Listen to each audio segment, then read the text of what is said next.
ఇశ్రాయేలు నా జ్యేష్ఠ పుత్రుడు అన్నాడా? ఇశ్రాయేల్ అంటే ఎవరు అనుకుంటున్నావయ్యా? నా జ్యేష్ఠ కుమారుడు అన్నాడు ఇశ్రాయేలుని.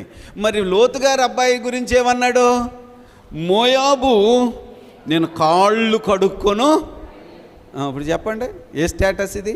అదేంటండి, ఇద్దరు కూడా ఒకే దేవుణ్ణి సేవించారు, ఒకే కాలంలో సేవించారు. మరి నీతిమంతుడే కదా లోతు అని అంటే, మరి లోతు సంతానం ఎందుకు ఇలాగయింది? ఆయన సంతానం ఎందుకు అలాగయింది? చాలా విషయాలు ఆలోచన చేయాలి. తర్వాత ఎదోము మీదికి నా చెప్పు.